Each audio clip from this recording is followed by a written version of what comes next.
I said that I thought Tom Hanks was fine, and apparently that translates to you hate Tom Hanks. My favorite Tom Hanks movie is The Burbs, which should tell you everything you need to know about me. Hello and welcome to Cinema Double Shot. I'm Wallace McKelvey, a journalist and filmmaker, and as you can tell, I've got two co-hosts today on the podcast. Cinema Triple Shot! Yes! I'm gonna be up all night. We are here a couple days after the new year, and what better time than to talk about all the bountiful, wonderful films that we have seen in the last year. Together, you know Josh, my partner in crime and creativity, actor, filmmaker, educator, you name it. Trouble. Trauma. Trauma. But I'm also here with my pal Gabriel, who is... Hi, guys.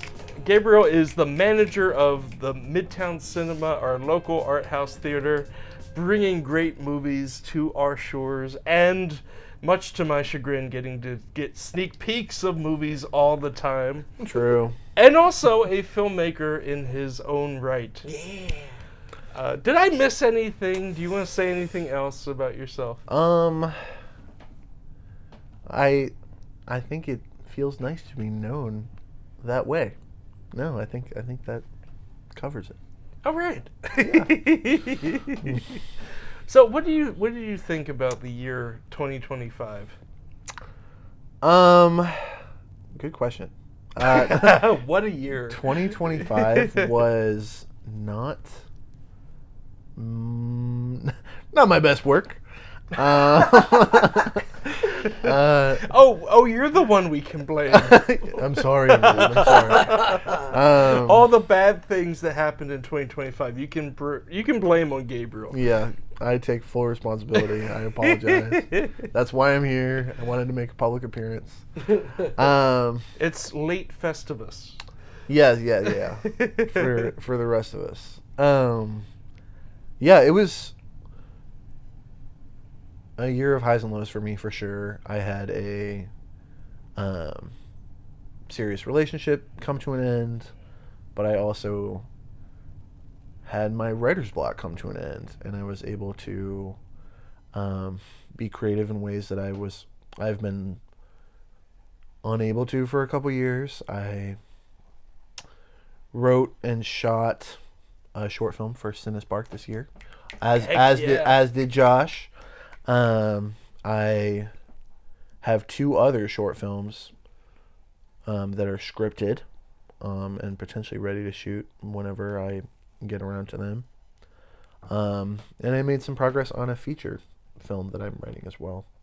I was able to shoot one of my friend's weddings. So the latter half of the year kind of definitely came together for me creatively and improved.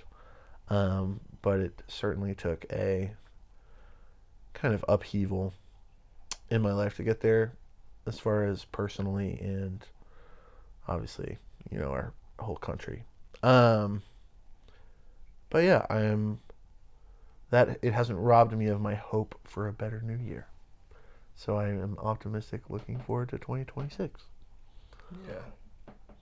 That's my year. What about you, Josh?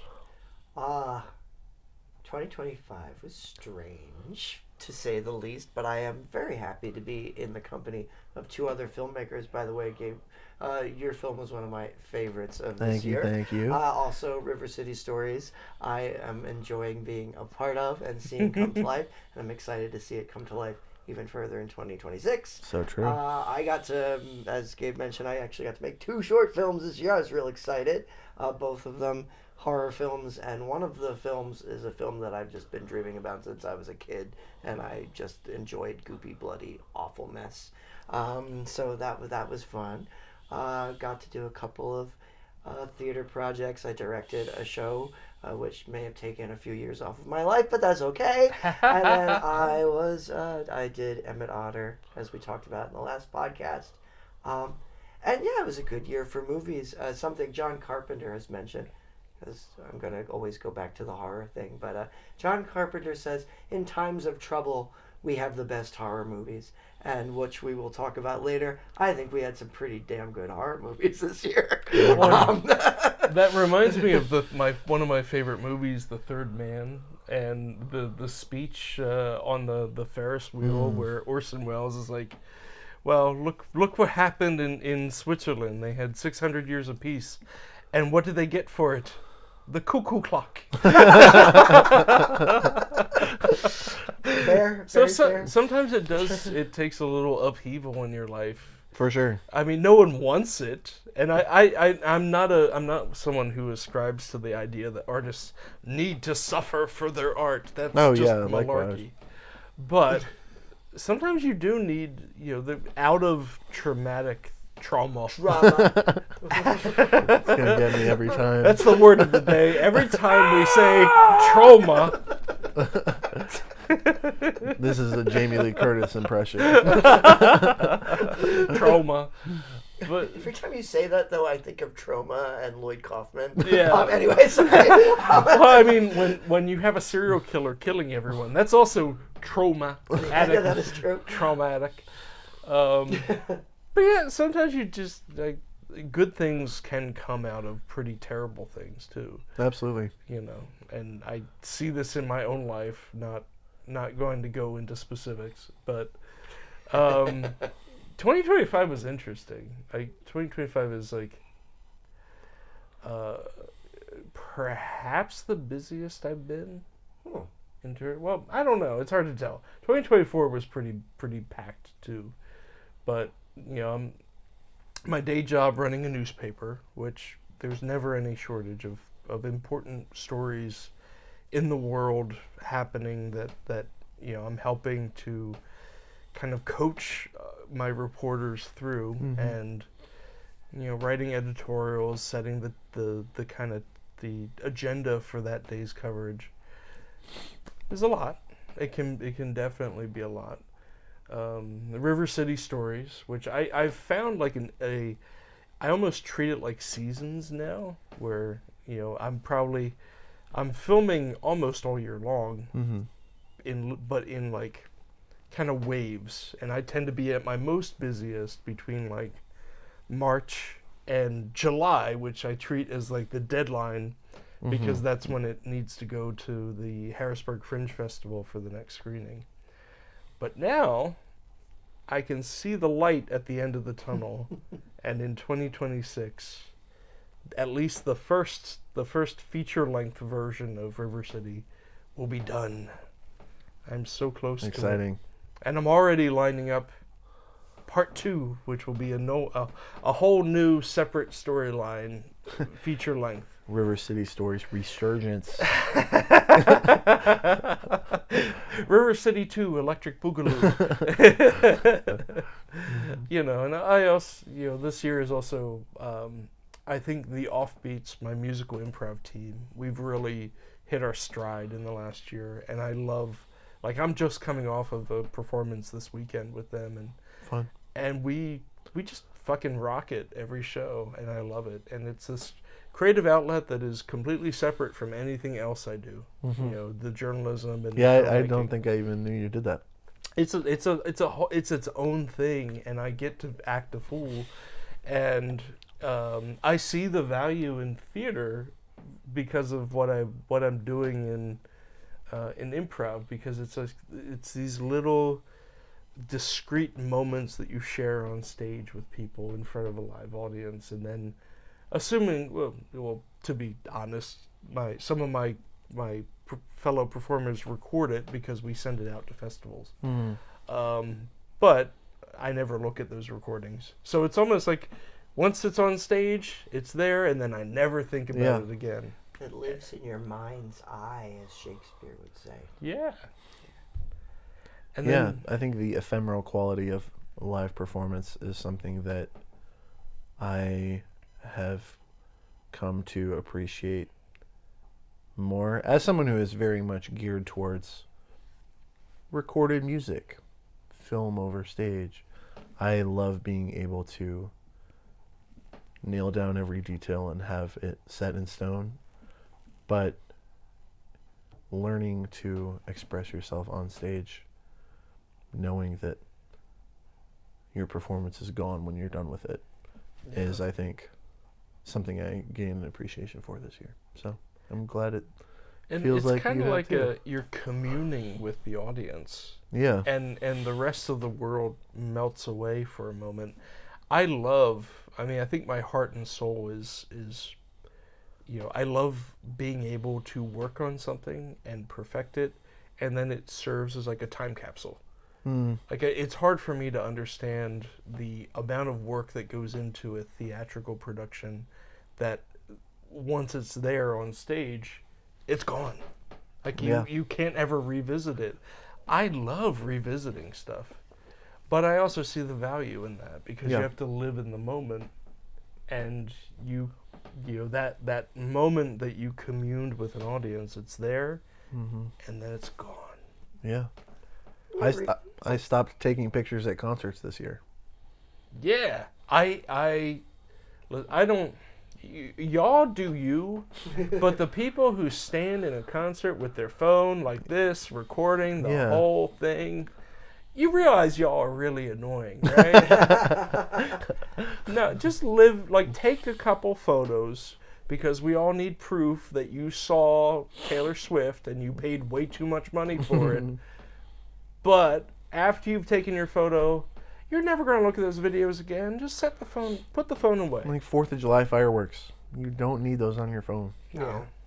Billy Joe Armstrong berated people that were filming something when I went and saw Green Day the last time. And to be fair, I was on his side, because he was doing this heartfelt tribute, and in the middle of it, he's like, please put your phones away. Just listen to this vibe. And I was just like, oh, buddy, I want to give you a hug. But yeah, anyway. But in terms of film going, I've heard from some people, and mostly these are people on the internet, who are Those aren't real people. They're not real people. They don't exist. Dead internet theory. But there's been a narrative out there that this was a bad year in film, which I do not. I disagree strongly. Yeah, I feel every year there is grumblings among a certain subset of people who are like, oh, this was a terrible year in film. I'm always like, well, where did you look? Did you just watch the movies that were given to you by the streaming services? Did you only go to the big tentpole blockbuster movies, which have the cookie cutter narrative structure every time? Is that what you restricted yourself to? Because if that's what you restricted yourself to, odds are, it was kind of a mediocre year. Superman? Mid. I haven't seen it, so I will refrain from commenting. Don't bother. Oh no. But I tend to know what is a movie that is for me, and what is a movie that is not for me. Oh, yeah. And at this point, for me to watch a superhero movie, it has to be universal acclaim, or by a director who I already have an established relationship with. Because I've been burned enough times with superhero movies to know that it's not even that they're not good. It's just I don't appreciate them, so I'm not going to watch them unless I have some other signal telling me to watch them. But if you look beyond the Metroplex, if you look beyond the streaming services, there's so much good stuff out in the world this year, and even stuff that even lower than the $2 million indie movies. There's good stuff that is $100,000 movies that no one hears about at all, doesn't get considered for Oscars. I was fortunate enough to go to a couple film festivals this year, and I got to see some really great stuff that's being created by people like us who are just out in the world doing the best they can. And if you want to have a true experience, like, break out of these walls that you've built for yourself. Don't just go to the Cineplex. Go to art house theaters and go to film festivals. Like, no matter where you live, there's one within like 50 miles. Holy, I forgot something I didn't to go along with this. So something I didn't mention. I was at a horror film festival this year. Yes, you were. And I saw a lot of great independent horror film movies, like horror films this year. It was, and we made connections with horror filmmakers, like stuff that isn't out there, but like really cool, creative, interesting, and new things. So, Do you get to many film festivals? Well, the ones we have at the cinema are the Movie 8 Underground Film Festival, which I usually catch a few at. This year I went to the New Cumberland Music and Film Festival on the West Shore, where I saw a movie I'll talk about later, Obex, which is a very cute little DIY. The same guy stars in it, directed it, wrote it, did the visual effects for it. Like, very cool little 80s computer game movie. Yeah. Wait, is it showing at Midtown now? I just put in the trailer. Because I saw the trailer for it. It's being put out by Oscilloscope, which is super tiny distributor. But it comes out in New York and LA this Friday. So if we get it, it'd be in the next few weeks. But we're gonna pull for it because Rachel and I both saw it and we both really loved it. The trailer looked great. Sorry, I didn't mean to interrupt. But No, I saw it at Midtown the last time I was there, and I was like, I need to see this film. But when Rachel and I saw it, we said we're gonna try to get this whenever it comes out. I think the line in the trailer is like Eraserhead meets Legend of Zelda, and I was like, pretty much. And also a good dose of Hundreds of Beavers in there. Nice, cool. So, but all that to say, that festival I got to. Rachel and I also got to take a trip to Chicago this year for the yearly Art House Convergence, which is owner-operators of, I think, 150 plus art house theaters from across the country meet up once a year and basically exchange tips and tricks and good practice for other practitioners. Sean Baker was a special guest this year, and he brought his 35 millimeter personal print of Tangerine, which was really cool to see. Sean Baker, who just won a slew of Oscars for Anora. First person since like Disney to win 4 Oscars in one night, because obviously Anora won everything. So that wasn't exactly a festival, but I saw some cool stuff while I was there. I got to see Honey Don't early there, which was a huge disappointment. Alas. But I wanted to love Tangerine. I went and saw Wings of Desire at 9 a.m. at the Gene Siskel Film Center, which is one of my favorite movies anyway. But I was like, yeah, I'll start my Saturday morning with that. And that is one of the fun things about film festivals, is because there's just a glut of possibilities. Absolutely. You end up watching the weirdest stuff, at like midnight or at like 9 a.m. Yeah. And there's just no shortage of stuff. Yeah. Watching Whistle to the Maples at 1 a.m. at Creature Feature or Slasher Nurse. Yes. Oh gosh, Slasher Nurse. Oh, I had fun with Slasher Nurse, but it was anyway. I want to capitalize more on I feel like we are very well positioned in Harrisburg to be within a radius of a lot of great film events. Last year I had tickets to a New York Film Festival event where Ryusuke Hamaguchi was introducing Evil Does Not Exist, which I really loved, but then I wasn't able to make it to that. And I want to take more advantage of our vicinity to like the Philly Film Fest and New York Film Festival and stuff like Tribeca in the next year or so, as a very vague, soft resolution that I just want to try to see more movies. Well, and with River City, like I'm gonna try to send it to some stretch festivals. You should. Like I already have, I've trodden the Pennsylvania like film festival circuit with it already, and we're gonna see where else we can take it from there. Yeah. I also think that, I mean, it's obviously a very homegrown story, and I'm sure a lot of people who watch this are familiar with River City Stories due to their familiarity with you. But I think one of its strengths is I think it very much exemplifies one of my favorite filmmaking maxims and storytelling maxims, is that I'm sure 100 different people have said it over the years, but the most personal is the most universal. Yeah. And I think it is very much as it is very much a modern period piece about Harrisburg, it explores very universal feelings that people, I think, can see themselves in, and it might even do better outside of a place where people recognize the River City. So yeah, I hope that goes well. I'm a big fan of like regionalizing cinema.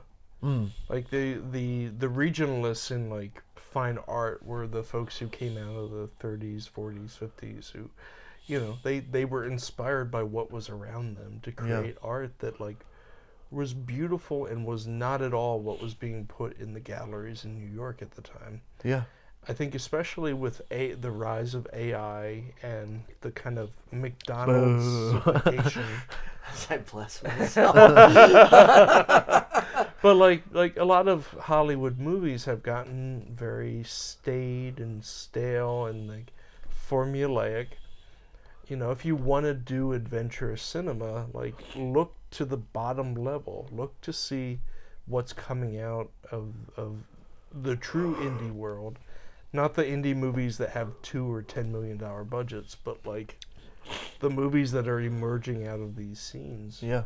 Which, you know, Sean Baker was one of them. You know, Sean Baker made Tangerine on like $100,000 budget with an iPhone. It's possible to do that. It's possible now. You know, the downside of the technology is that it can create a lot of noise that you have to cut through. Sure. But the upside is it opens the ability to create art to just about anybody. And there's no wrong way to make a movie. You don't have to have Premiere Pro or Final Cut or DaVinci installed on your $2,000 laptop. You can download CapCut and you can make a great short film in a day. And if people don't take that seriously as art, then that's their problem. My little film that I did build about this year shot on my Android, and Looks great. used a knockoff version of Adobe that I got for free. I don't even know what the name of it is now off the top of my head, but it's like some free program. But the truth is, it doesn't matter. The movie got made. It got made, and I'm about to submit it to a bunch of festivals because people were like, "Hey, that's a fun horror movie." So it's like, your former theater teacher says like, perfect is good, but done is beautiful. He says done is beautiful. He also says, this is kind of Roger Corman-y of him, but he says they'll never see it from the box office, which I love that one. That's a great quote. That's a great quote. I do love that. Done is beautiful. Victor's got a little bit of Roger Corman in him, which is why I think I like him as a mentor. Well, do we want to talk about our favorite movies from the last year? Yeah. Sure. Yeah. All right. So I think what we're going to do is we're going to count down from each of our number 5 to number 1. And there will definitely be some overlap between our lists, but there's also going to be a lot of like divergences as well. And then, let's get started. What's your number 5? I guess I'll caveat mine by saying I have trouble with a numerical aspect of like assessment of art, so I kind of just have a bunch of favorites this year. So I picked 5 of my favorites to share. My first film that I wanted to talk about is The Secret Agent, by Kleber Mendonça Filho, I believe. Brazilian director. It's a Brazilian period piece set in 1977, about a man on the run from military regime government, who's trying to reconnect with his son. And it is so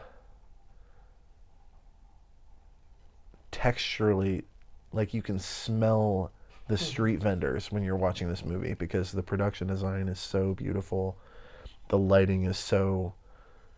It feels like there's real heat from the sun on your face watching this movie.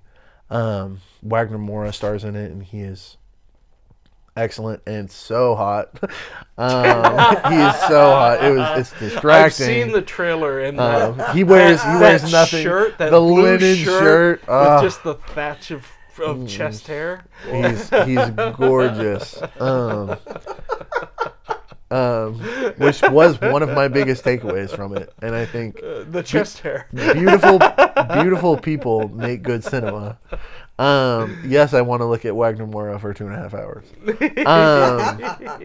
But it's very...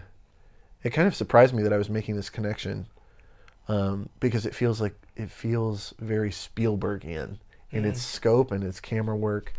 It's very... As much as it has all of its details and character work nailed down, it balances that out with sweeping action and wide cinematography, and paints a portrait that feels...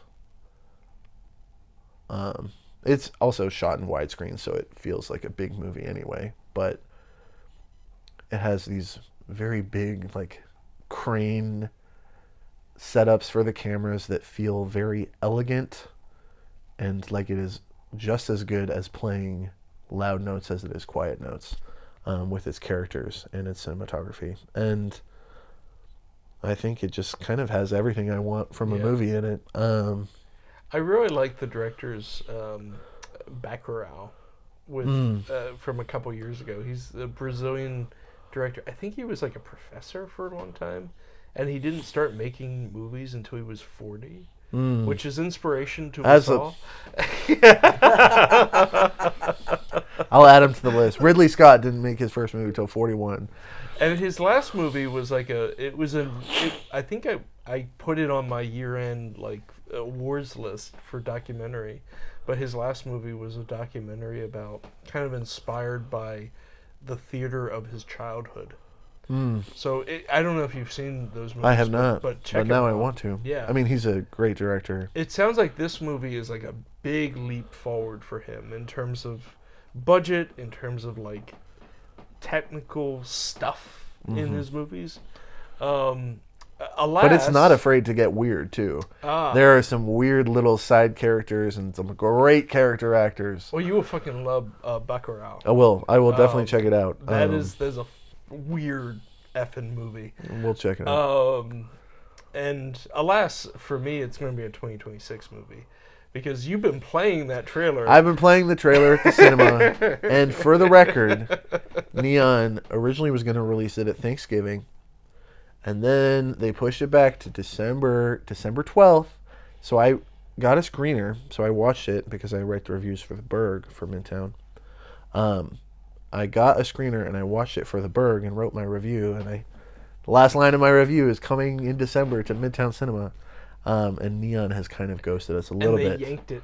Well, they probably did the thing that a lot of distributors of foreign films do, where they want to wait until the Oscar nominations come out to see if they get nominations, first of all, in international film category, but also it sounds like this movie is potentially going to bring a nomination for Wagner Moura. Which I would love to see. So, you can't blame them, but what that really does is it limits access to these really good movies. And inevitably, on the other side of that, because so many foreign films are competing for a limited number, there are 5 nominees for the International Film Oscar every year. Yet there's hundreds of movies competing for those 5 slots. Yeah. inevitably, distributors wait and wait and wait, and they withhold their movies, and all but 5 of them are disappointed. Uh-huh. And you're lucky if those movies eventually make their way to streaming or a vanishingly thin slate of physical media slots, for DVD, Blu-ray, whatever. It is. I understand the game. I understand why distributors do it that way, because if you do get that Oscar nomination, that's free press, free marketing Absolutely. for your movie. You don't have to spend money marketing your movie if you get that nomination. But in the meantime, it's a gamble, and I feel like a lot of really talented directors, their work doesn't get seen because, like, Lucretia Martel is a good example of that. I don't think her movies have ever been properly released in the year that they were quote-unquote released. And yet, they keep withholding her movies, hoping that they'll get an Oscar nomination, and if I'm not mistaken, I don't think any of them have. Wow. But that counts for many, many, many, many foreign directors. Anyway, this has been my TED Talk. Moving on. For the record, I would love to see them expand that category to 10. If they can do it with Best Picture, I think they can do it with Best International. Yeah. Agreed. Although I also like the fact that we're getting more international films nominated for the Best Picture. Absolutely. Thank you, Oscar Bong Joon-ho. Thank you, Parasite. Yeah. Broke the glass ceiling. It was vanishingly rare prior to this. I think there have been a few, but not many. And now it's basically every year we get at least 2. So, for sure. Yeah. What's your number 5? Number 5. Well, kind of going on with I have to pull my list. I'm sorry. I read my cue cards. Kind of going. It didn't have this, but going off of something that was released possibly earlier, but I didn't get to see it until January of 2024. My number 5 is Cloud by Kiyoshi Kurosawa, who did Cure, which we just watched this year together, and Pulse. But there's a theme I've noticed among the movies that were my favorites this year, and they are movies that the entire time that I watched them, I could not figure out where the fuck it was gonna go. Like, it was just, I was like, oh, maybe it's good, and then it just goes off. The last half hour of that film, I felt like I was having a manic episode. But synopsis, so it's a psychological thriller, I guess, but there's notes of comedy in the movie too, for sure. Which I also really appreciate. But it's a guy who is like profiting from online schemes, and his digital footprint just keeps getting bigger and bigger, which means that he's getting deeper and deeper into some kind of scamming people, some trouble, and he there's just a lot of blurred lines between like what's going on in the real world, what's going on the internet, but that movie is bonkers, and I don't know. I haven't seen as many of his films as you have, and I would imagine you as well. I actually have not seen even Cure and Pulse. Those are blind spots for me. But I did see Cloud, and I loved Cloud. Yes. Both of those, I really liked Cure. I really liked Pulse. But this this movie was very strange, but I really enjoyed it just because it, like, again, it teetered that line of like thriller, like, oh my god, I don't want to like spoil stuff, but it was just it shifts gears. And it does pretty rapidly in the last act. Yeah, but it also, like, throughout, because there were moments in that movie where I was just like laughing hysterically, but then I was like, like it was fun. It was fun, but also it kept me on the edge of my seat. So I really, and plus it feeds into just, there's not even just the scamming part, but just the internet. The malevolent force that is the internet nowadays. That film really kind of taps into the how how terrifying that could be for even just one individual person. Yeah. So yeah, definitely one of my top for this year. So that would be my 5. Also, I don't know what happened with distribution with that. I know that the movie was released in 2024, but it wasn't made available here till 2025, which is why it is a 2025 film for me. Yeah, I mean, I think what it probably did was it was released in some festivals here in America in 24, and then eventually filtered its way to theaters in 25. Yeah. But it doesn't matter when you see a movie. I agree. Yeah. Yeah. Here. Yeah. Also, just it's not a huge cast, but each and every one of those cast members just gives a wonderfully. Yeah. They all get their moments of being unhinged, which is something that I really appreciate when each actor gets to have their little breakdown moment on screen. So, Cloud. One of my favorite things Cloud captured was, I think Kiyoshi Kurosawa understands the internet really well. Yes. And how it kind of makes people think they're cooler than they are. Yeah. Because you watch this and it's like a low-life scammer buying like anime dolls and reselling them, and then people get angry at him for reselling them, so they hunt him down. But to like, I don't want to spoil it too much, but the last act is like a cowboy shootout. Yeah. And everybody, all of these, but it's a bunch of internet resellers. Yeah. Like, they all take themselves so seriously, but I think that's such a fun part of the inherent comedy of the movie. Yeah. Is because these are a bunch of dorks, and they're in like a warehouse with guns trying to kill each other. And I found it shoot so... up anime all of a sudden. I know. And if you take the like internet culture to its natural conclusion, you get this. Absolutely.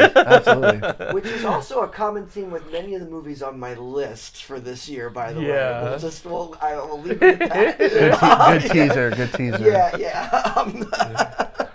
What was your number 5? Yeah. My number 5 is Jafar Panahi, the Iranian director. His latest film, it was just an accident. And in this film, it kind of starts... It starts off in kind of one direction, where you're following this couple and their little kid as they're driving through the Iranian countryside, and they hit like an animal, and they have some car trouble. They stop at a mechanic shop, and someone there recognizes them, or they think they recognize them.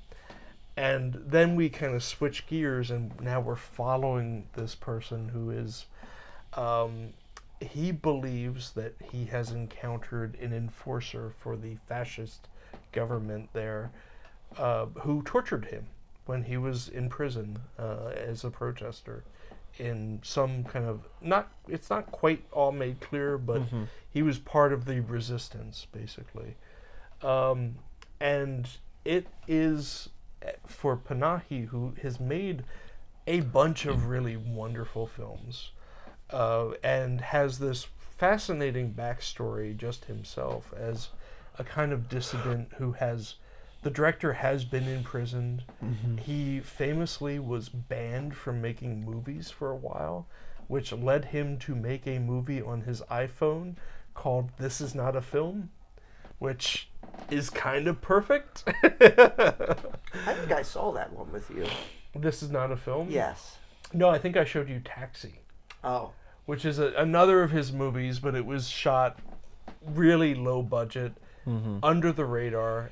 And every movie Jafar Panahi makes, because the government there doesn't like him and some of the things that he's made movies about, he is under constant pressure. He can't make movies legally. He can't get permits to film anything. So he gets together his group of friends and whatever equipment he has at his disposal, and he makes the best movies that he can under this enormous pressure cooker of living in Iran, under their current really repressive form of government. But I don't even think the backstory, as fascinating as it is just it's just part of the story. Mm-hmm. The actual film is fucking great. And when you consider the amount, like the level of difficulty involved in making it, it just makes you appreciate it that much more. What he's done is kind of make a Hitchcockian thriller, but with satirical overtones to it. Mm-hmm. And you, as the movie unfolds, there's this weird cadre of like dissidents and relatives of dissidents who gather together on this cockeyed quest to determine whether or not this guy is in fact a bad guy and maybe help the protagonist kill him. And they all sorts of weird, funny situations ensue until the ending, which I won't spoil, but it is one of the best endings of any movie I've seen this year. Interesting. I love that. Have you well, I don't want to spoil, No. but do you want to take the baton? I was just gonna say, my number 4 was gonna be the same movie, which was gonna be my next step anyway. But I loved all of the movie except the ending. Really? Yes. Mm-hmm. Oh. Yes. Oh. And that's where, I mean, I think I gave the ending a pass. Obviously, I still love this movie. It's my number 4 of the year. You ranked it higher than I did. Well, I kind of, this slot I was choosing between It Was Just an Accident and The Voice of Hindra Job, which are kind of two sides of a similar coin to me, which is a film made in cultural conversation with a ongoing fascist crisis in their country, which is obviously the genocide in Gaza and the fascist regime in Iran. And both of these films were made in Palestine and Iran, kind of with tiny budgets in secret. But I do think I enjoyed It Was Just an Accident a little bit more as a film. I think there's also some really great playwright level dialogue in it. There are really long scenes of conversation where these Iranian character actors, who I've of course never seen in anything else, are just giving their heart and soul to really human, vulnerable dialogue about whether or not they kill this guy, and whether or not he is who they think he is, and whether or not that matters, because they need to resolve their feelings towards him. I think it wrestles with some really... It's one that I found myself wrestling with more than like sitting back and enjoying, because I think it feels like a movie you can't watch without asking yourself the same questions that the characters are asking themselves, which are like, would I kill my abuser? Would it be worth it? What if I wasn't 100% sure it was them? And I just, it's stuck with me like a thorn all year since I've watched it. But the ending almost feels irrelevant to me, because the ending to me is, what would you do as the person watching it? Because it's full of all these different characters who would do different things. So the choice that ends up being made at the end feels like just one of the ways they could have taken it. To me. And I didn't love what they chose, but also I think that is just me also projecting my politics onto it. But it didn't affect my enjoyment of the rest of the film at all. And my read on, without explicitly saying what the ending was, because I want people to see it, and more people need to see this movie. But I think Panahi's point is there are no good choices. Yeah. No matter who you are, no matter what your background is, when you are faced with this level of oppression and abuse, there are no good choices. You're making the best you can out of really terrible options. And when I walked out of the theater after that movie, I was like, I really was thinking to myself, well, what would I do if I were in the protagonist's shoes, or the photographer's shoes, or the bride's shoes? Sure. Like the cadre of people who kind of end up coming together on this journey. You understand as you're going about where they're coming from. And yeah, I think that it's in the end, which I get what you're saying. It feels like it kind of takes a choice. It makes a choice. It makes a choice. It makes a choice. Which I will always respect. Yeah. Yeah. Yeah, it doesn't leave you hanging in suspense in that way. The movie and the director make a choice. And then you see a little bit of the consequence of that choice. But I think his point in doing that is you follow all of these arguments for or against killing this person. And then bad things happen anyway. Yeah. Yeah. Yeah. Loved it. Great movie. So that's your number 4, quote unquote. Number 4. I'll call that. I'll call that number 4. What's your number 4? So now I feel like I need to see this film. I did sit out on it. I love. It was just an accident. That was one that I did sit out on.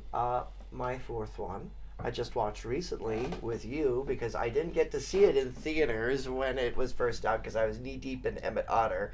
That sounds wrong. Let's rewind. You weren't even arm deep in because speaking of weird, no puppet. Speaking of weird things, and again in my pattern of movies where I had no idea where they were going to go, for my 4th one I've listed Begonia by Yorgos Lanthimos, and I liked that movie so much more than I figured I was going to enjoy it, but I love that movie so much more than I thought I was going to. This one's going to be really hard to talk about because I don't want to spoil anything about it. But the general premise: 2 brothers, one of them is on the autism spectrum. I think both of them might be. Both of them might be. In different ways. One of them is basic. Oop, hang on. You are stepping on my cord. There we go. I hope it didn't. Oh, it's fine. Okay, You're still talking. Cool. But anyway, they kidnap a CEO of a major corporation. Woo! Because they we do not sanction kidnappings of anyone. Continue. Because they believe her to be an alien who is harming us. With her corporation, particularly one of the victims being their mother, played by Alicia Silverstone, by the way, which I was really freaking excited about. I was like, Alicia Silverstone's in this movie. Emma Stone plays the CEO as usual. She's freaking awesome. Like, she was great in Poor Things. She's great in this. Gives a very I don't know.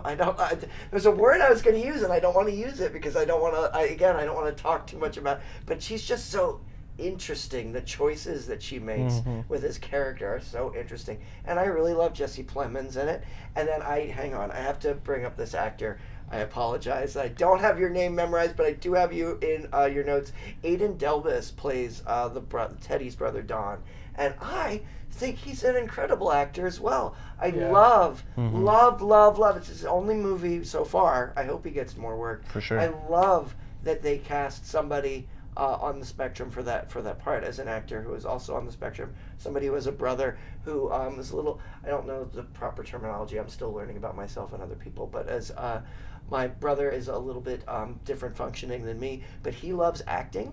And I love when he gets the chance to do stuff like that. I really appreciate it. So that was something I really appreciated watching the movie, that they didn't just like, oh, give this to Oscar bait to give somebody, well, let's see if you can play somebody who's neurodivergent. They gave it to an autistic actor, and he's freaking incredible in it. He's excellent. And it's just that the movie's so weird. and it's so bizarre, and it just, and also Ari Aster produced it, and I'll be talking about him later. But Ari Aster, I have enjoyed all of his films, and I can tell this is something that would appeal to him because there was just an unnerving quality about this film too. Yeah. The whole obviously these two boys were boys, they're older, but like processing trauma, but they're processing a lot of shit, and it really but it does it in such a way that it's like otherworldly and strange, and you see it through this lens of conspiracy. And I don't want to get into that either, but like there's commentary on conspiracy and how that connects to mental illness and folks who are isolated and lonely. And I just really fucking love this movie. And you told me, I did not realize it until we watched it. It is a remake of another film. Of a South Korean film. Of a South Korea film, yeah, which Save the Green Planet. Which I would very much like to see. There's some interesting divergences between the original and the remake, which actually, the next episode of the podcast, our friend Ash will be joining me. Oh, to talk about Korean films. To talk about Korean films. Excellent. Yeah, and Bugonia specifically, and Save the Green Planet. Well, I will put a plug you're in. fine. But yeah, no, it's in my top 10 as well. Yeah, I just really love this film, and again, it was not one like I thought I would like it.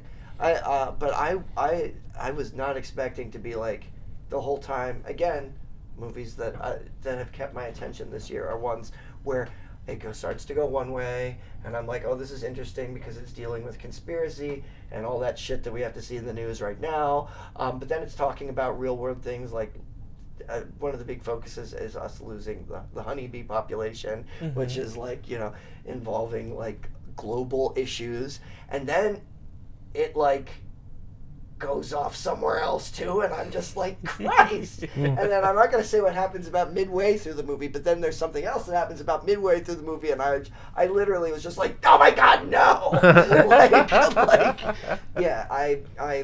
It was great film, great performances. Movie. Also, nice tight ensemble cast. Like, I mean, there are side characters too, but like really, it's an ensemble of 4 people.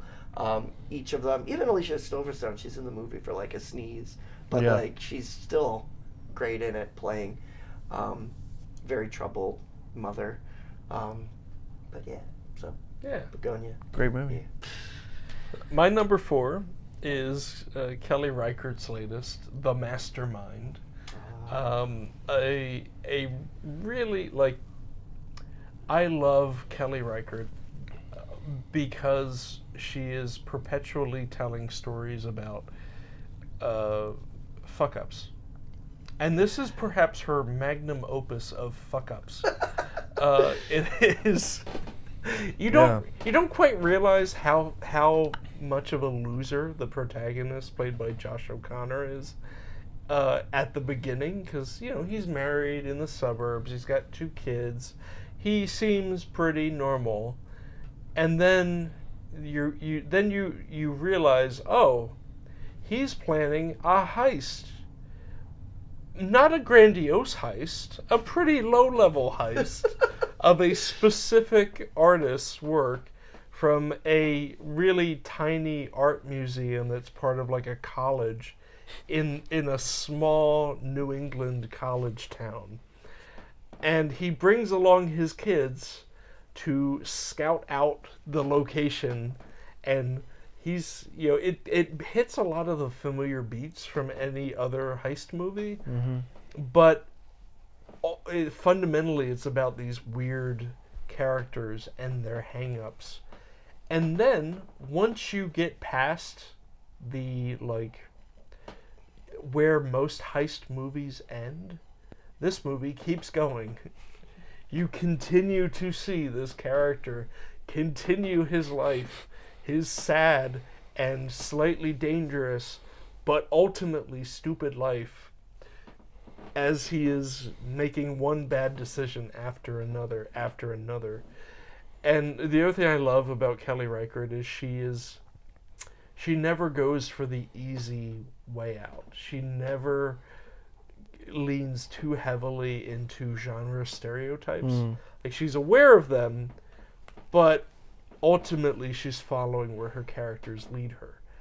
And I don't want to spoil much more about this movie than I haven't, but the devil is in the details. When you talk about, like, really the soul of cinema being specific stories, there are so many specific details to the story that make it authentic and make the suspense real and make the humor real. It's also got a fantastic, like, ensemble cast around Josh O'Connor. Like Gabby Hoffman, for example, who's been in a ton of great indie movies. I love Gabby Hoffman. Yeah, she shows up as in a key role, like toward the end of the film.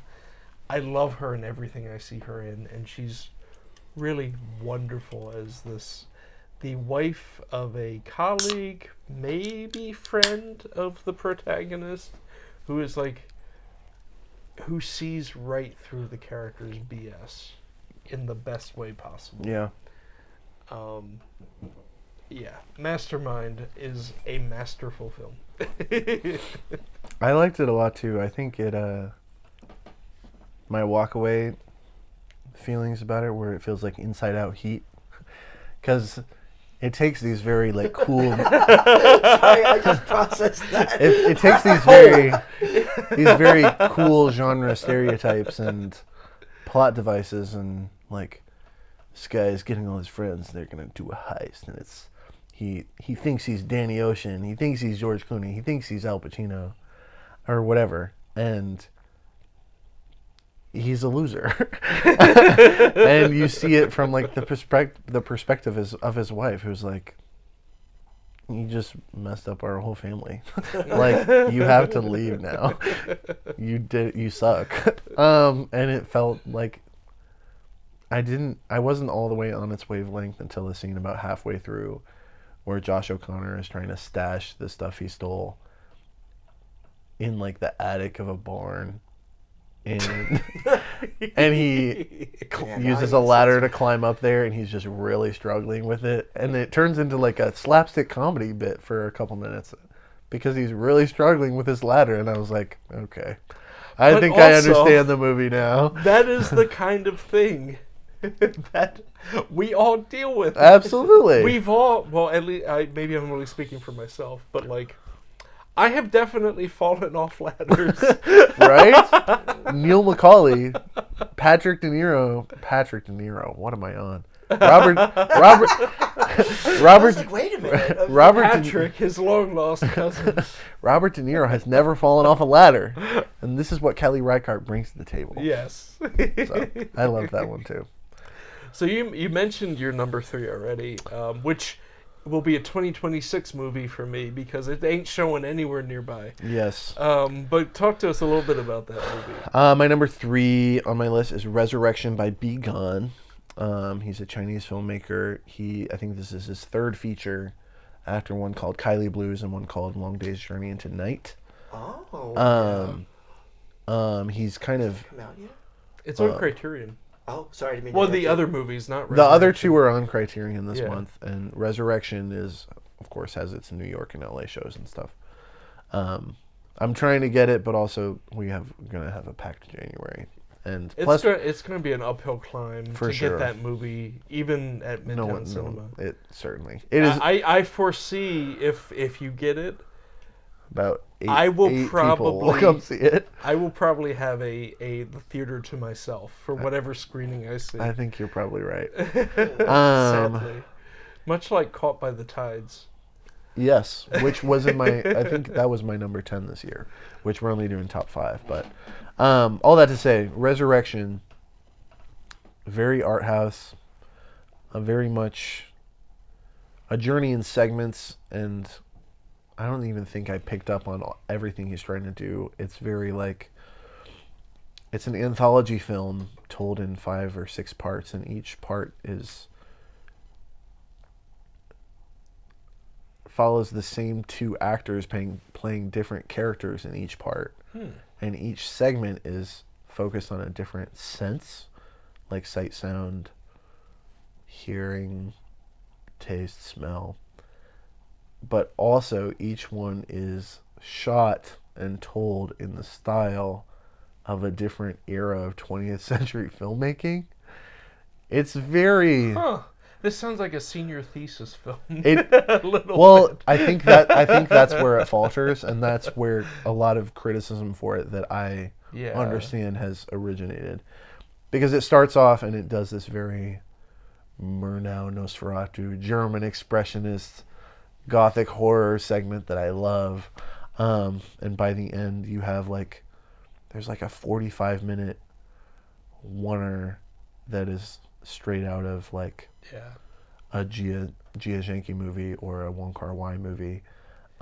Which this director, Begon, is, I'm probably mispronouncing it, but is known for his long one-shots. Absolutely. Absolutely. That is his thing, and they are quite beautiful. And I will say that this 45-minute segment of Resurrection that is all one shot is worth the price of admission. If none of the rest of the movie was there and I had paid to just see that 45-minute film, I would be more than content. I think it kind of gets in its own way with it feels like a lot like a film from I think 2014 called Holy Motors. Have you seen Holy Motors? By Leos Carax. I don't know how to pronounce his last name. But it's very much like momentary anthology format indulgence in the beauty of cinema. Which the main critique is that I've heard it's doesn't have that much to say, or that it's masturbatory. And those are criticism I can see where they're coming from. But it is such a beautiful film. There was never a moment that I was watching that. It has a gorgeous soundtrack by M83. Oh, really? Yes, very cool. Very spacey, synthy, vaporwavy. The colors are gorgeous. The sets are gorgeous. Again, it's based on these anthology performances from the same actor and actress throughout each of these eras. Is this another? Is this another one where he's kind of leaning somewhat into film noir tropes, or in some of the segments? Yeah. Okay. So there's there's absolutely a noir segment. Because Lone Day's Journey into Night was very much kind of a gauzy version of film noir. Yeah. There's a whole segment that leans heavily into noir. So I have for a good theory. 20 minutes. I haven't seen Resurrection, but I have a theory. A lot of the directors, the auteurs working in mainland China, they have restrictions on what they can and cannot say about the government there. Oh, sure. And what I've seen is oftentimes these directors, and Black Coal Thin Ice is another example. They tell these crime dramas, which is their way of kind of sneaking in critiques, commentary or something, into the back door. Their backdoor way of critiquing the Chinese government and the socio-political system and the business systems of these small Chinese towns is to tell crime dramas, where ostensibly it's not the government doing the bad thing. The government's just kind of incompetent. I wonder if Begon is doing something similar. I would say I wish I had more knowledge of the internal political landscape of China. Yeah, and I because think Josh and he does something very similar too, where he tells kind of these crime drama stories, but mixed in the mix is the incompetence of the government, who openly allow corruption to take place. Yeah, but yeah, I think it is. There are a lot of things you can take away from it. The note it ends on, it kind of ties everything together in a way that I don't necessarily love, and that I feel like has been done before in... I think I love Holy Motors. I think Holy Motors is one of my favorite movies of the 2010s. But it shoots for something similar and doesn't do it as much justice, I think. But Yeah. Well, I had a phenomenal time with it. There are images in that I saw a screener link, so I have not had the luxury of seeing it on the big screen, but that is one that I would experience. It's a gorgeous film. well, I hope that you're able to program this. I'll let you know. Even if it means It makes no money. I'm the only one there. Hey, I'll go see it again. Well, we'll see it together. That So sounds at great. least 2 people will be in that screen. Sold. But also, check out Begon's other films, which are currently on the Criterion channel. Yo, it's your turn. Yo, that's my name. No. Number 3. Number 3. Well, as I mentioned earlier in the podcast, in times, as John Carpenter said, in times of great trouble, great horror movies are made, and I think 2025 has given us 2 very good ones, and the third one is my third choice. My list is one of my favorites of the year, Weapons. I really. Another one where I was on the edge of my seat trying to figure out where the heck it was going. But something that I want to mention is something that I said to Wallace after watching the movie. I was like, this is kind of like River City Horror Stories. Because the way that the premise... It's episodic. Yeah. To set up the premise, a bunch of kids minus one single kid does not, but there's a whole group of kiddos from a single classroom in a small town that just all disappear. One night they walk out the house and they're gone, and this town is like, what the heck happened to all these kiddos? And it's pretty scary. And you have 3 interlocking stories that take place in this town that focus on a main character, but you see other characters from the other stories kind of weaving in as they're telling the story and trying to figure out this mystery of where these kids have gone. I'm not going to spoil anything, but it kept me guessing what was going on.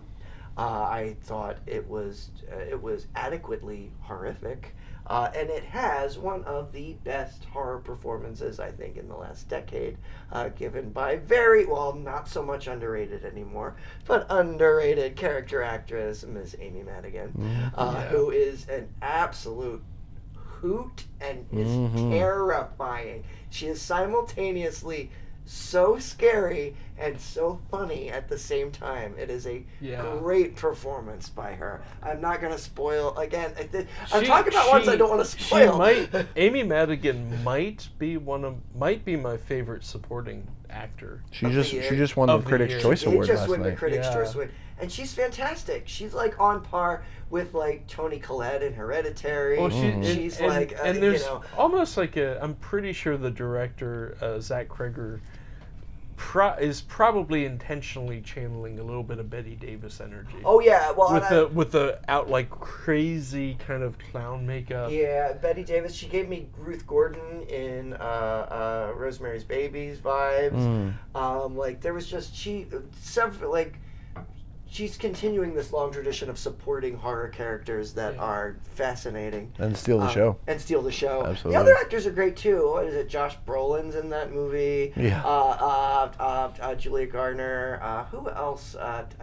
Justin Long pops up for 2 seconds again. Of course. Which also I really like Barbarian. Barbarian. But great kid performance also. Yes, yeah. That was something I wanted to mention. Thank you. What is the name of that actor? Carrie Christopher. Thank you very much. I usually find child actors to be insufferable. If there's a kid actor in a movie, I'm like, all right.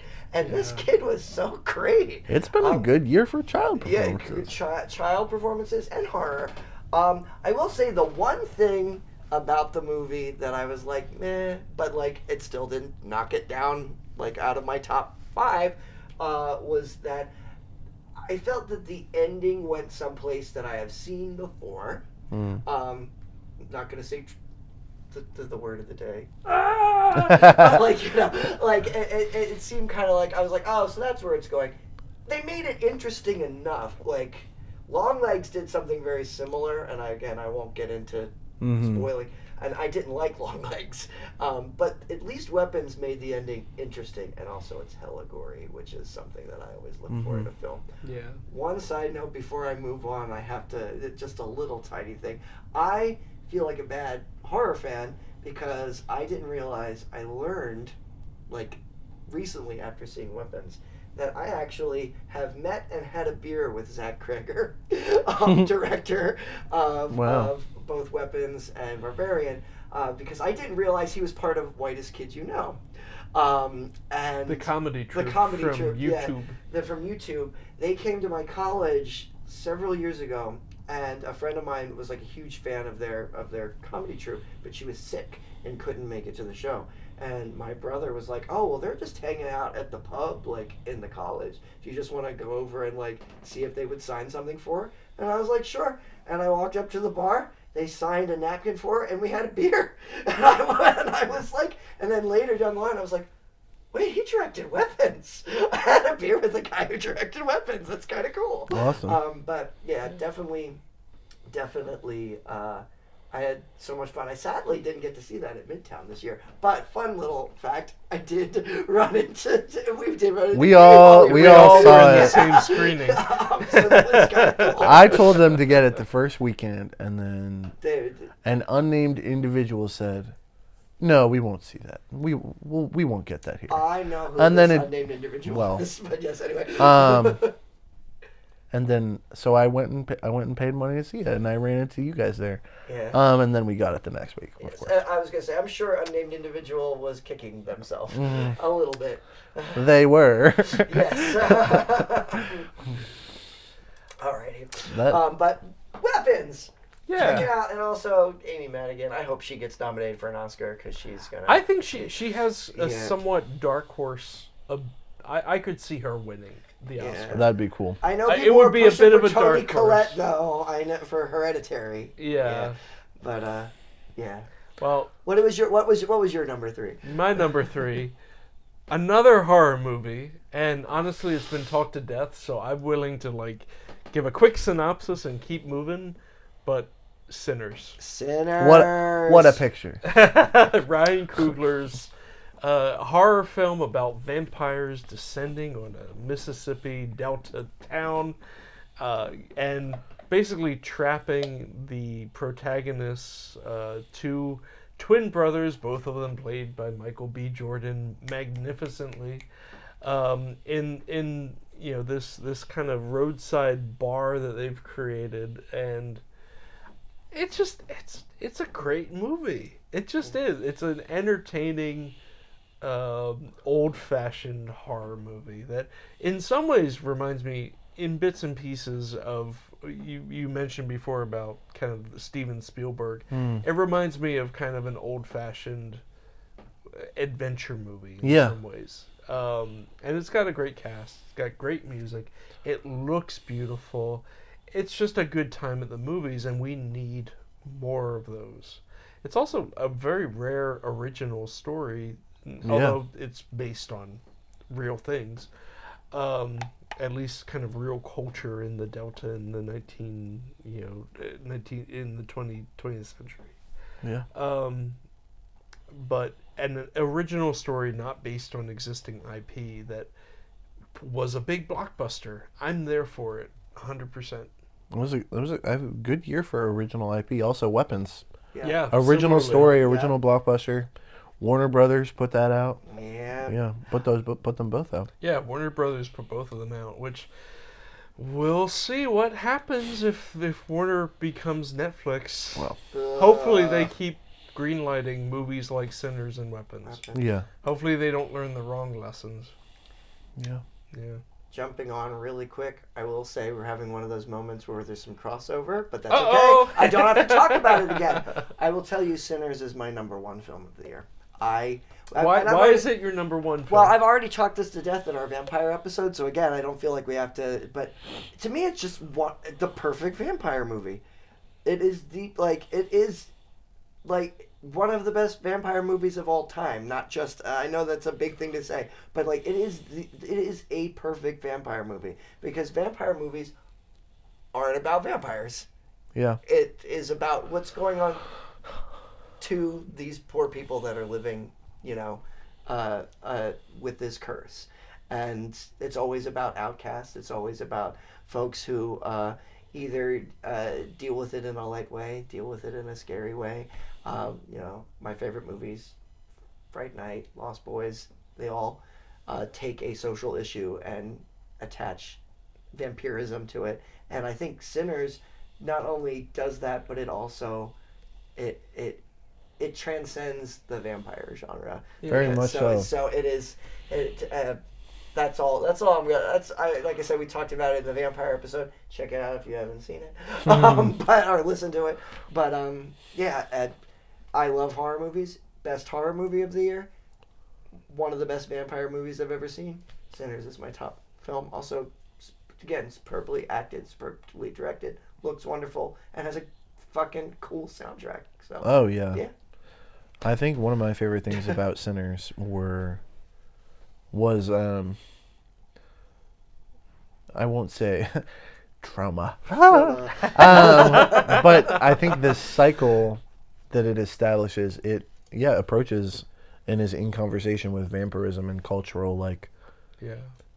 cultural thievery and appropriation in such an interesting way, because it centers on the idea of the black music in the Mississippi Delta. Yeah. And how that is like the life of the community, and then these vampires who are diegetically like Irish musicians, white Irish musicians, who have been cast out from their country, who have suffered in their own right plenty, obviously not remotely similar to the black experience in the 1920s in Mississippi. But it rhymes. Yeah. And it's in conversation with itself, and it's approaching the kind of cyclical nature of appropriation, and then you have the perfect visual metaphor of vampires. Yeah. And it's a lot smarter and a lot more nuanced what Ryan Coogler is doing with this film than any other blockbuster movie. Absolutely. Of this ilk is Absolutely. even attempting to do. Absolutely. I adore what he does with the vampire trope of being invited in. And I'm just gonna say, I like how you have to invite a vampire in. The way that plays out in the film, and the layers that. Anyway, I just freaking love that movie. Absolutely. Yeah. Great movie. Yeah. Cool. All right. So My turn. Moving on. My number 2 of the year / number 1, because I love this movie deeply, is Joachim Trier's Sentimental Value, starring the inimitable Renata Rensfeld, one of my favorite working actresses. One of my favorite working actors. I don't need to gender that. She is astounding. Stellan Skarsgård is astounding. Inga Ilsdottir Lilius, who plays Renata's sister, is astounding. Elle Fanning, really, really good. Great ensemble cast. It plays like... First of all, I love the director's work already with Renata Rensfeld. I love Worst Person in the World. I really like his film Oslo, August 31st. They are these very homegrown, native Norwegian works that take inspiration from... I think they're very Bergman-esque in their presentation of real people having real personal issues and working them out with each other. And Sentimental Value to me feels like he's continued to get better every movie I've seen of his, and this is just about as good as I feel like he can get. Everyone is at the peak of their powers. The plot of forgiveness and understanding through art, because really it's a family movie. It's a movie about a family who's broken and what it looks like for them to come back together, but not in a sentimental, slightly sentimental, not in a schmaltzy way, I'll say. Yeah. Because it's not about hugging and crying and like everybody feeling better. It's about figuring out how to understand somebody you've never been able to click with in your family. And that spoke to me a lot for, I guess, personal reasons, but like through these performances, I think Stellan Skarsgård and Renata Rensvik could make me feel any emotion they wanted to. And it just comes full circle in a very beautiful way that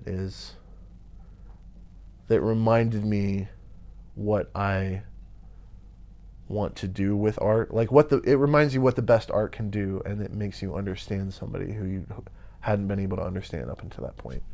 And it's gorgeous. The soundtrack's beautiful. I think Joachim Trier and I have very similar tastes, so watching someone make a movie that's tailor-made to your taste is always a treat.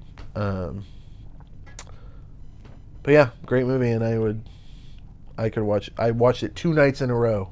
I haven't gone in off the clock 2 nights in a row to watch a movie at the theater ever up until this point since I've worked there, and I watched it 2 nights in a row because I loved it that much. Yeah, I agree with all of that. It's in my, I think it's just outside my top 10, but it's close. And one aspect of it that I really loved is it doesn't say things outright. It lets you put the pieces together for the most part. Like the flashback sequences are a little bit on the nose. Sure. With the whole intergenerational trauma. There's like, also there's also one shot. There is one singular shot in the movie where I was like, okay. Yeah. He does the persona shot. Yeah. And I'm like, okay, dude. He can't. Well, and I think I couldn't resist. It's a great image. I don't even blame him for doing it. I would do the same in his shoes. That's also been the case with his other movies. Is he goes for the intense visual metaphors. In all of his movies, this director. But I loved what he did with the ending, which I don't think you can spoil that, but there's this moment where like initially you're not sure what's going on, and he lets the audience just kind of figure out what's going on. That might be one of my favorite endings this year, if not my favorite. It's not, for me, not quite. It was just an accident. Sure. But it's in my like top 5 favorite endings of the year. It's a very good ending. That's a great ending. Yeah, that's another my one I number missed 2. from because of Jim Henson. But I'll have to check it out. The trailers were telling me that it was Stellan Skarsgård's performance of a lifetime. And when a trailer tells you that, you have to go see it. So true. So true. So, onward. All right, so this will be my last one, but because we already talked about cinemas. But my number 2 is from a filmmaker who I have just consistently loved all of his work. And I think it's because we are simpatico, he and I. I think we have similar brains, and that is Eddington by Ari Aster. I freaking loved it. 2 years ago when we were talking about our favorite movies, Beau Was Afraid was my favorite movie. I still stand by that. I loved Beau Was Afraid. I really liked Eddington. Premise of Eddington, New Mexico, small town. There is a standoff between can we use the terms, conservative sheriff, played by Joaquin Phoenix, and golden liberal mayor Pedro Pascal, who everybody's in love with, which, to be fair, he's a very lovable man. He's no Wagner Moore. But and basically it is just neighbor against neighbor in this town. And then again, another movie where in like the last 30 minutes of it, it just goes off the rails. But to be fair, Ari Aster does that a lot. That's true. And something that I love about him, why I really like his movies, is for me, he conjures up anxiety and hypervigilance that I myself have felt in things, and I can feel what he is trying to do to your psyche when you're watching it. And I have to say, the reason why I enjoyed Eddington so much is because that's how I felt during COVID. I felt like I was stuck between these two gigantic groups of people who were fighting because you're stuck on the internet, which is something I won't get into the ending of the movie, but like you're stuck on the internet and it's all heightened and it's so like it feels like a nightmare. And all of his movies feel like a nightmare. And this movie, it's just the fighting between. I don't think he was taking it. Some people have fought with me over this. Not you, but like somebody's like, oh, that felt like a centrist movie to me, and I'm like, I don't think it's a centrist movie. No. I think what it is trying to recreate a feeling of being stuck between these two folks with heightened emotion, and oh my gosh, it gives me anxiety like, just talking about. Yeah, it's like, like it really captures a sense of like agoraphobia of like you're in a crowd and you don't know what's happening with the crowd. Yeah. And it very much, to me, I think it is a valuable cultural like touchstone for how 2020 actually felt. Okay. Like I forgot some of those feelings and it conjured them right back up like they never left. Yeah. And that movie's just so angry. And I know that was something that you were like, oh, it's very cynical. But I'm like, that was something, to me, it spoke to me because I didn't like that feeling of being in all of that anger that was being cut. And I was like, I'm not a little kid, I'm an adult, I'm not a little kid.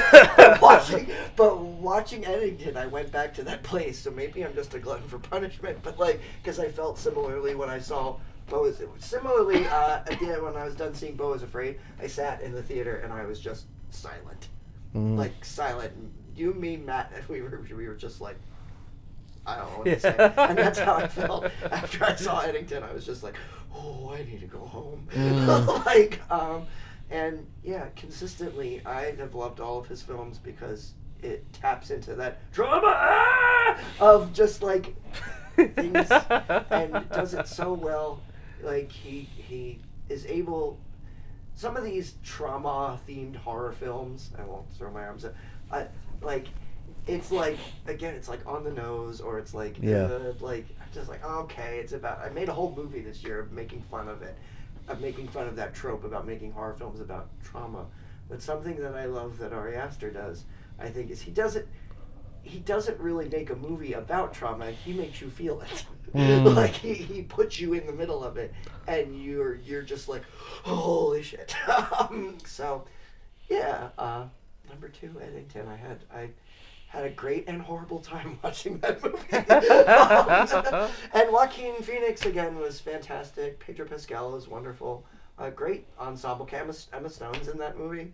Yeah, Austin Butler. Yeah, Austin Butler. I forgot Austin Butler. Yeah. Austin Butler. There's just lots of great performances in that movie, and all of them know exactly what film they're into, which is another thing. Yes. That's another thing about all of his movies, I would say. Every time he gets an ensemble of people together, they all know exactly what movie they're doing, and can really tap into it. So, shout out to my simpatico buddy, Ari Aster, who reaches out to all of us anxious folks. So, my number 2, for me, it's a 2025 film because I didn't get to see it at Midtown Cinema until February of last year. No. But Nickel Boys by Ramel Ross. And I think this is a great, like, underrated film. Absolutely. It got a couple Oscar nominations, including Best Picture, but not Best Director. And Boo. It got like the pity nominations, which were like Best Picture and Adapted Screenplay. Yeah, which like it should have gotten a bunch, Absolutely. including cinematography, including supporting actor for Ingenue Alice Taylor. Like there was a bunch of awards that should have been in contention for, and it wasn't. I think partly because it was released so late. Like it got a very quick New York, LA release in December, and then it got it was one of those victims of the horse race with the Oscars. It got dumped kind of unceremoniously after the nominations were out, which distributors, stop doing that. Stop it. I understand why you do it, but please stop, because you have great movies like Nickel Boys that become victims of that. But regardless, everyone can see this movie now. Nickel Boys really touched me in a very specific place. It's the story of a reform school in Florida based on a real, actual place. It's based on a book about it, where black boys were sent after they ran afoul of the law, which we know the judicial system is stacked against black people, period. But these teens were sent there, and they were abused. They were abused, they were neglected. In many cases, they died under mysterious circumstances. Decades after the fact, the authorities came into this reform school and they found the bodies of 55 or so people who it wasn't explained why they died there or what happened to them exactly. But beyond the actual plot, like, this is not a movie that is all that concerned about the plot. It's a movie that's concerned about the emotions of people who are grappling with trauma. No! Sorry. I was like, what are you going to say?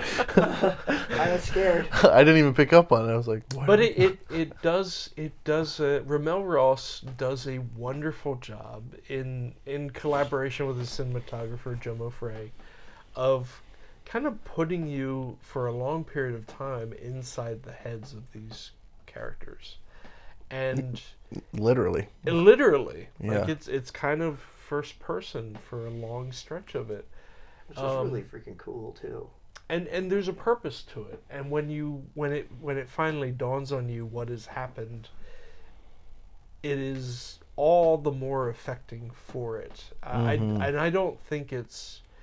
I personally I felt like it was a way of putting the audience in the moment, and I thought it was quite effective. It didn't feel like a parlor game to me. It felt like a really effective way of telling this story.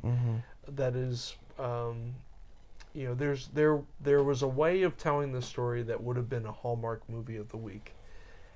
Ramel Ross eschews that at every opportunity, and it's a beautiful film, beautifully made, beautiful performances across the board. I can't say enough good things about it. It's not an easy film to watch, and that includes, like, if you've ever been in a situation that rhymes with the one that these characters are confronted with. It can be a heavy sit, but I think it's worthwhile, and I really love this film, and I saw it, toward the beginning of 2025, and it has stuck with me through the entirety of the year.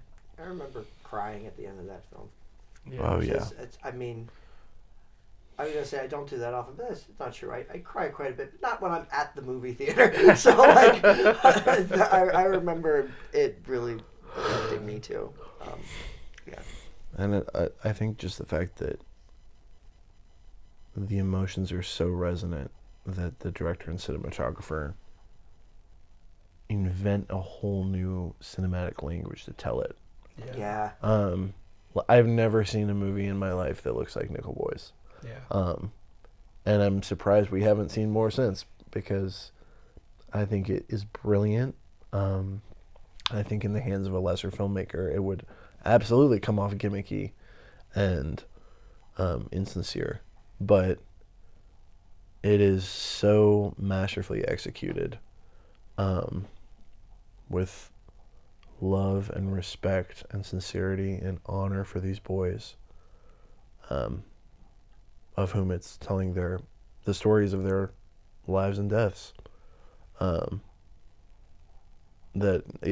I recommended it to my mom, and I had my mom watch it, which I don't do with a lot of movies. But yeah, great movie. Yeah. Yeah. On that note, I think we have the same number one movie. I believe, do. And I've You already want to said, take the lead? Yeah, I was going to say, I've already said mine, so you two have Yeah. at it. Wallace and my favorite movie of the year is Paul Thomas Anderson's One Battle After Another, which I had the privilege of seeing in IMAX because I was out of town. I was in Lexington, Kentucky with my friend Emily Jane when it came out, so we went and saw it in IMAX. And, what a treat. What a treat of a movie. Everyone involved is operating on all cylinders. Johnny Greenwood score is gorgeous. Sean Penn delivers a incredible performance. Leonardo DiCaprio is so funny. Chase Infinity, newcomer playing his daughter, carries the whole film on her back. The needle drops are delightful. Tiana Taylor and Amy Madigan are probably tied for me with my favorite supporting performance of the year. I think she is, in the structure of the film, it's like a 40-minute prologue and then a 2-hour movie. And the prologue is the story of Tiana Taylor's character, Perfidia Beverly Hills. And she is so magnetic on screen. I could not tear my eyes away from her. Have you seen 1001? I haven't. I love her music. Yeah. I know her as a musician, and she has a great album from 2018 called 1001. She delivers another fantastic performance in that movie, and that movie is like kind of more grungy. It reminded me a lot of early Scorsese. Cool. But if you like, I remember the year that came out. It was really hard to find, and I didn't end up tracking it down. But I could probably find it now. But I definitely will. But yeah, I think the story of it feels like another movie that is tailor-made for me because of which I feel a little guilty about because I know I feel like you could go into any you could go online on Twitter and find out exactly find like a leftist white film bro who's like, I love this movie, it's made for me. One Battle After Another is going to be the stereotype film bro movie of the decade, and it earned it, and fucking earned it. Hey, I'm a film bro. I'm willing to cop to that. I love this movie. I dressed up like Ghetto Pat or Bob Ferguson or Rocket Man. I dressed up as Leonardo DiCaprio's character for Halloween. I had the bathrobe and the sunglasses. But really, there is no movie from the rest of the year that I have thought about as much since I've seen it as One Battle After Another. And I have seen it 4 times. I have seen it twice, and I'm dying to go home and watch it right now. I watched it twice in the theaters, and then when it came on HBO Max, I watched it once by myself, and then I introduced Josh to it. Yes, which it is in my top 10 this year. I will concede. Not to interject. Josh was a little harumphy I was originally not going to watch that movie, and then we could get into how good the movie was. The trailer for that movie is terrible. The trailer sucks. I found the trailer to be absolutely insufferable, speaking of film bros, because the trailer to me read, let's watch Leonardo DiCaprio be a white savior for a whole movie. Like, it was like, it made the movie look like the 40-minute prologue that was so brilliant was going to be like a blip, and that the rest of the movie was going to be about him, and it made me grumpy, and I didn't want to see it. But then I watched it, and I was like, holy shit, there's a reason why this movie's almost 3 hours long, because it doesn't do that, and it's fucking and great. I'm so glad it doesn't. No, because that movie is not about Leonardo DiCaprio. It is not, and that's what the impression he is comic relief. Yes, he is. He is comic relief, and he's really funny. He's very good in it, yeah. I do think the film has some really beautiful things to say about the legacy that we all inherit. You know, for better and for worse. You know, the Chase Infinity, that character of the daughter of revolutionaries.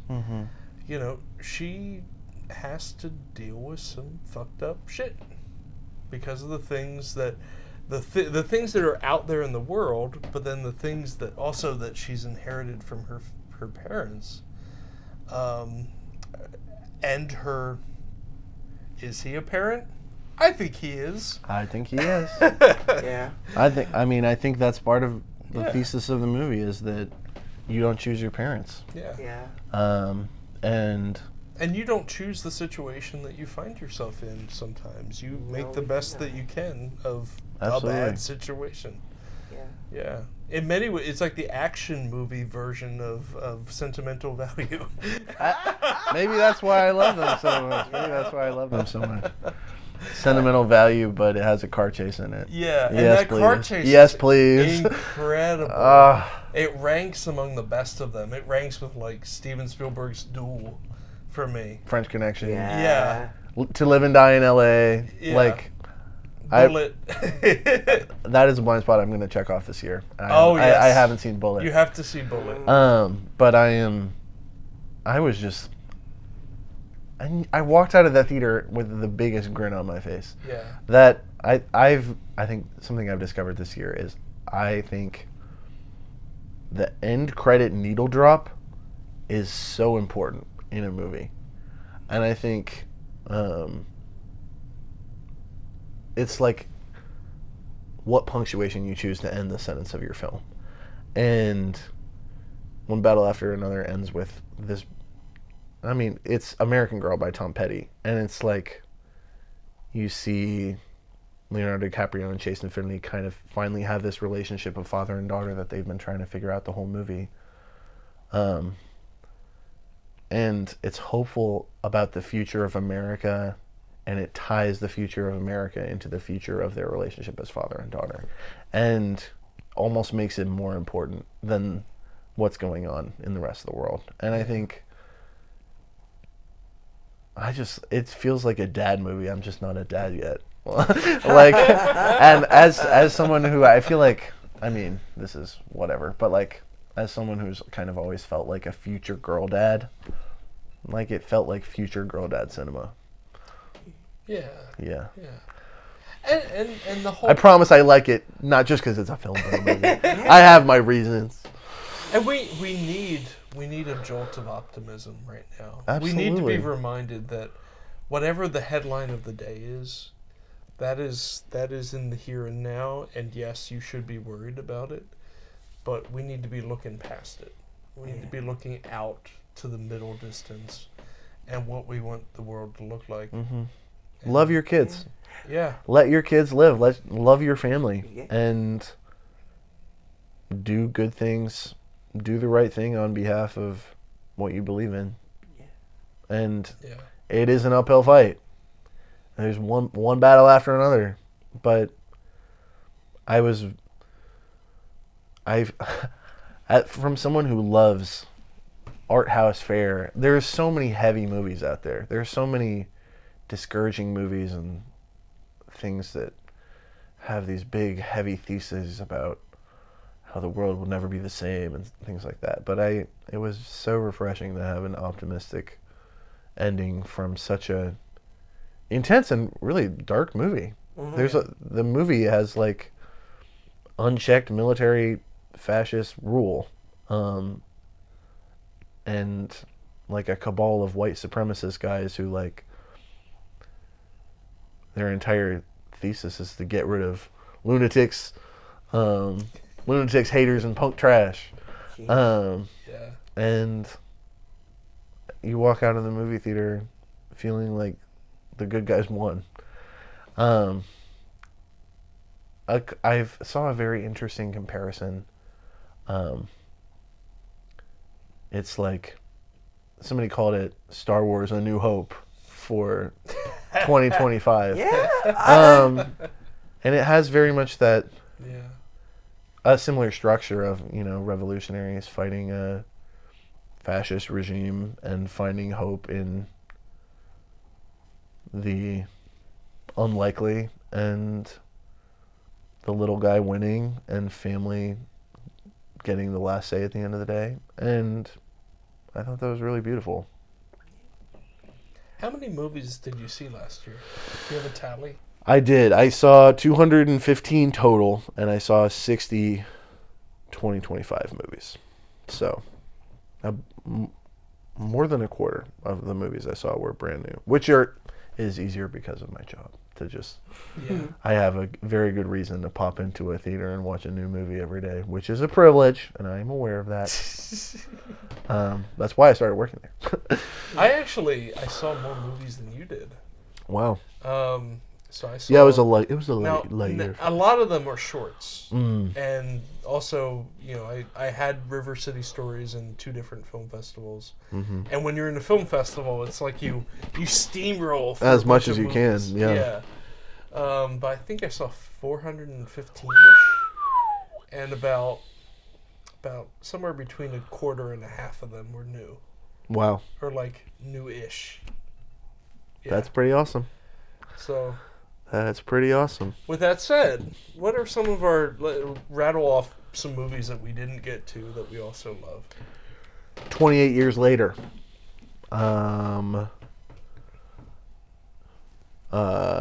Josh and I both really liked Hamnet. Hamnet, yes. My favorite ending of movie in 2025. I'll just say, as a theater guy, I really appreciate what that movie was saying. The ending of that movie wrenched the tears out of me. Yeah. I was like, it's time to cry. I didn't cry in Hamnet, but I left blown away. I was like, I never thought that Shakespeare could have a personality. Shakespeare, the guy himself, not Shakespeare's work. The Shrouds, I really loved. I know you guys did not like The Shrouds, but I think it is a very interesting late stage Cronenberg meditation on his own kind of proclivities in the wake of his real life wife's death, and it felt very personal and vulnerable and paints grief as selfish in such an interesting way that I don't think a lot of people have the guts to do. So that one has stuck with me a lot. I bought a copy. I'll probably rewatch it pretty soon. I think it's going to deserve a rewatch from me because my best friend really liked it too. So I hearing you talk about it makes me go, I might watch that under a different lens again. Somebody also said to me it feels like inverse Vertigo. Because obviously Vertigo, you have this Kim Novak plays 2 characters, but is it 2 characters? And then you get that with Diane Kruger, who plays both Vincent Castle's deceased wife and her twin sister, who he begins sleeping with after she passes away. Vertigo is a perfect movie. Vertigo deserves to be talked about like it's American Dostoevsky. That's how perfect I feel like Vertigo is.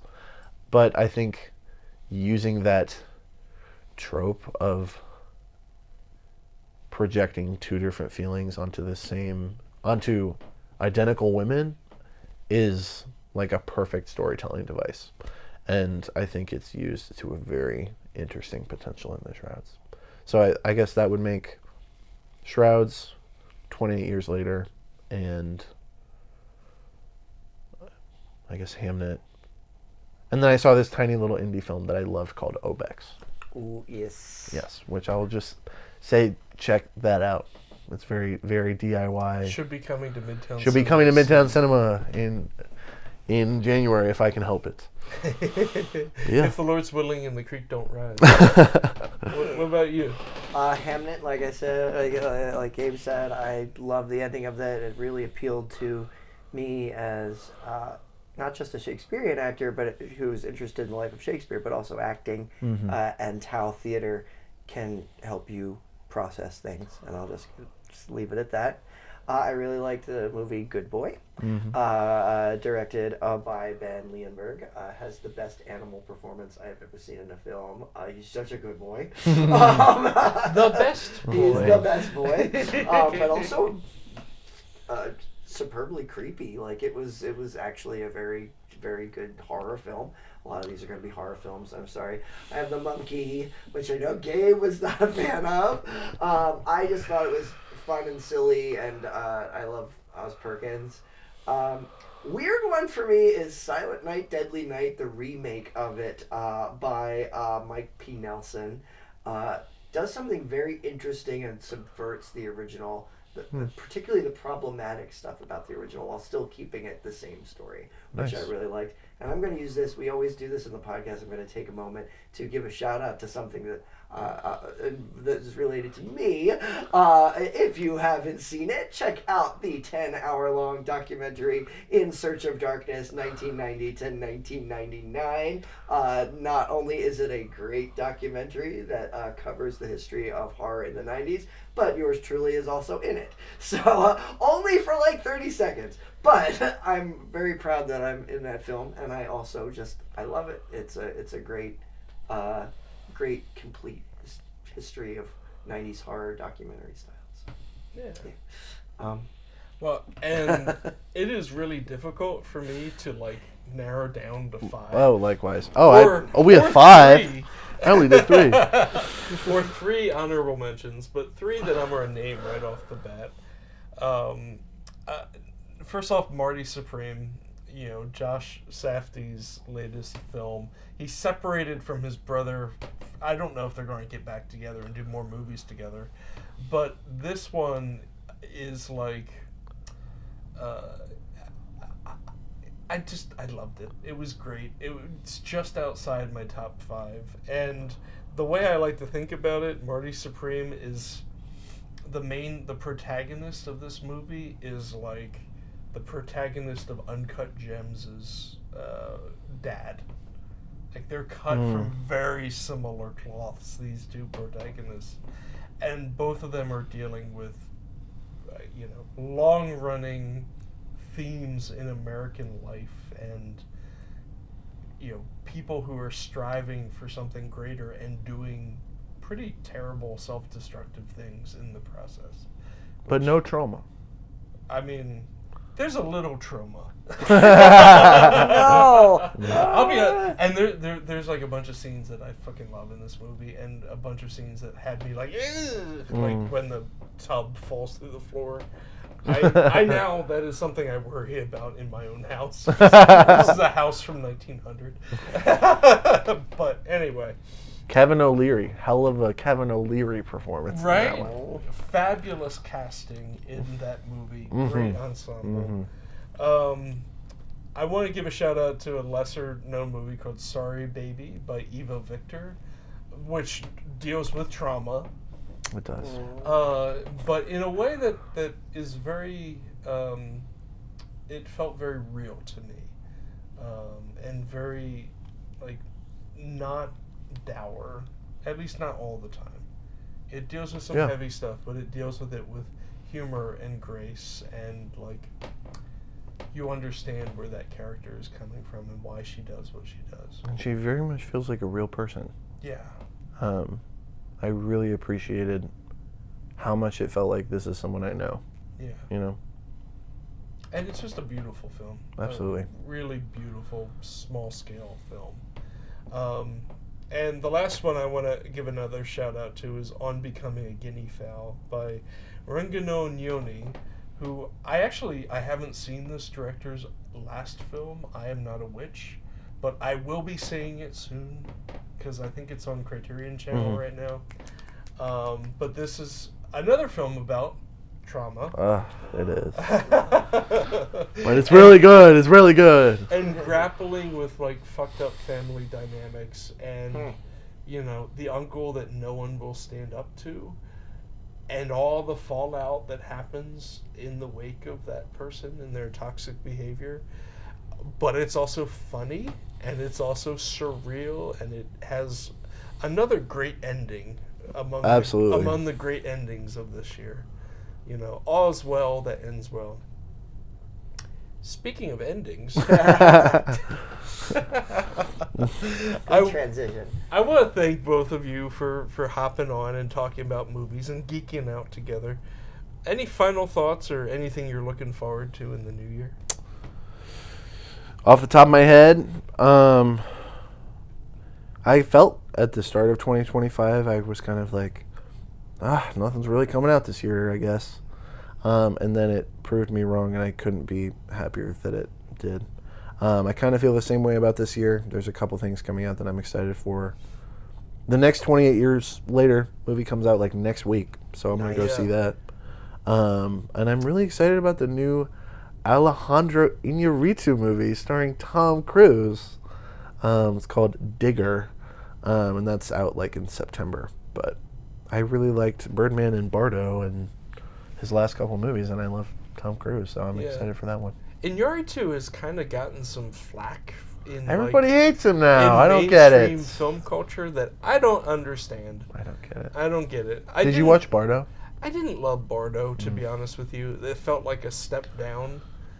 But what he's made several really great movies, and one of my favorite movies of the last quarter century, Beautiful, with Javier Bardem. I need to watch.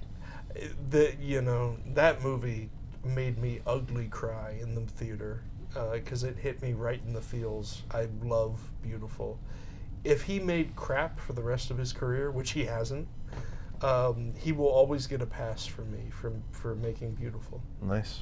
It's a masterpiece that is unsung. I will put it on the priority watch list. What about you, Josh? Looking forward to films. Tom Waits is in 2 movies coming out this year, which I'm really excited about. One of them from one of my favorite writers, Mark McDonagh, so I'm excited about that. I don't think I realized that. Yeah, I don't even remember the name of it. I just know that there's a new Martin McDonagh movie coming out with Tom Waits in it. And then I'm sad. Doing 2 plays.